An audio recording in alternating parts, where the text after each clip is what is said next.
கோவை கணேசபுரத்தில் ஊருக்குள் புகுந்த ஒற்றை காட்டு யானை தாக்கியதில் 12 வயது சிறுமி உட்பட 4 பேர் உயிரிழந்தனர். கோவை கணேசபுரத்தைச் சேர்ந்த விஜயகுமார், தங்கமணி தம்பதியர் மகள் காயத்ரியுடன் நேற்றிரவு வீட்டின் முன்புறம் உறங்கிக் கொண்டிருந்தனர். அதிகாலை 3 மணியளவில் ஊருக்குள் புகுந்த ஒற்றை காட்டு யானை தூங்கிக் கொண்டிருந்த காயத்ரியை கடுமையாக தாக்கியது. மகளின் அலறல் சத்தம் கேட்டு எழுந்த தந்தை விஜயகுமாரையும் ஒற்றை காட்டு யானை தாக்கியது. சத்தம் கேட்டு ஓடி வந்த உறவினர்கள் காட்டு யானையை அங்கிருந்து விரட்டியடித்தனர்.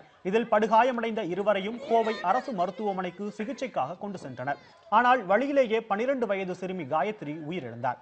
பலத்த காயங்களுடன் மருத்துவமனையில் அனுமதிக்கப்பட்டுள்ள சிறுமியின் தந்தை விஜயகுமாருக்கு சிகிச்சை அளிக்கப்பட்டு வருகிறது.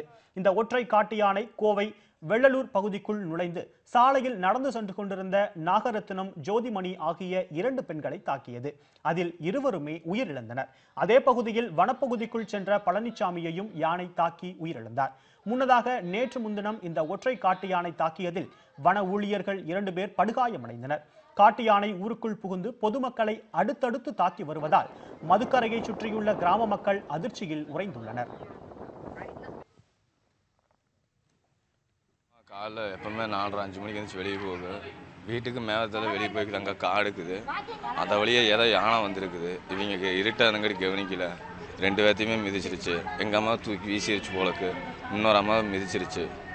இது மட்டும் நடந்தது. அதுக்கப்புறம் நடந்துச்சு. ஆமாம், 2 பேருமே இறந்துட்டாங்க. இதனிடையே வெள்ளலூரில் பதுங்கியுள்ள யானையை பிடிக்கும் பணியில் வனத்துறையினரும் காவல்துறையினரும் ஈடுபட்டுள்ளனர். இந்த பணிகளை கோவை மாவட்ட ஆட்சியர் ஆய்வு செய்தார். மயக்க ஊசி போட்டு யானையை பிடிக்க திட்டமிடப்பட்டுள்ளது. அதே நேரம் யானையை பிடிக்கும் பணியில் உதவுவதற்காக சாடிவயலில் இருந்து பாரி என்கிற கும்கி யானை வரவழைக்கப்பட்டுள்ளது. மேலும் 3 யானைகளும் வரவழைக்கப்பட உள்ளன.